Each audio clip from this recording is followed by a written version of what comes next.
Of course, it will have the capability of a standoff weapon, and the latest version of Astra will go onto this aircraft.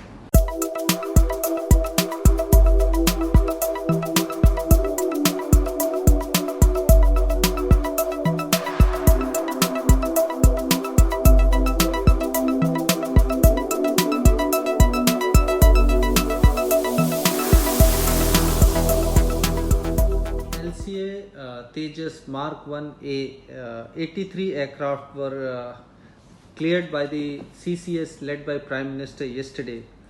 How big is this for the Indian Air Force?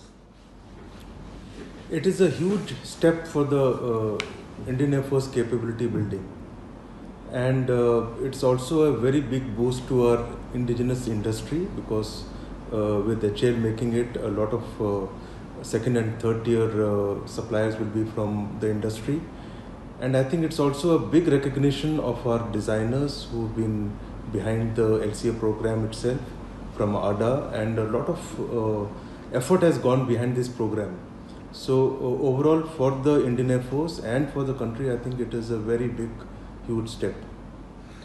Sir, this project, how will it help the Indian Air Force in arresting the fall in squadron strength?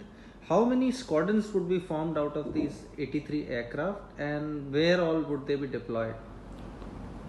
This 83 basically will look after 4 squadrons, and the current strength of 2 squadron plan of LCA would now increase to 6. Essentially the deployment will be frontline, but I will not go into the place. Everybody is talking about it and they say it's a very capable aircraft.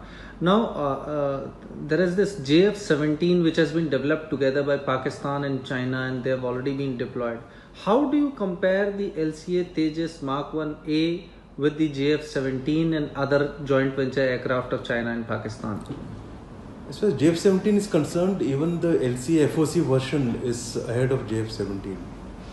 The Mark 1A will be further ahead. So as far as this comparison is concerned, we will be further ahead, well ahead of them. In terms of capability, sir, missile range, all aspects? Yeah, it will have the top of the line BVR. We plan an indigenous BVR, Astra class, or better. We will have a version which will be ahead. And we plan other sensors and weapons which are top of the line. The Prime Minister has been pushing a lot for indigenization and fighting wars with own homegrown weapons. So the LCA, this version, will it have the indigenous weapons on board? It will, surely. The most potent BVR weapon that we have today is getting developed indigenously, the Astra. And the latest version of Astra will go onto this aircraft. And there will be other whole lot of air-to-ground weapons which are currently already on. Some of the weapons from our current inventory, and standoff weapon, whatever gets developed by DRDO, will go into this aircraft. So it will have a combination of standoff weapons, be a good BVR, and those will be indigenous. And sir, would it be able to carry out a Balakot-type airstrike if required in future? In terms of strike capability, of course, it will have the capability of a standoff weapon, which will probably be even beyond the capability that we used that time. And like I said, BVR missile will be top of the line.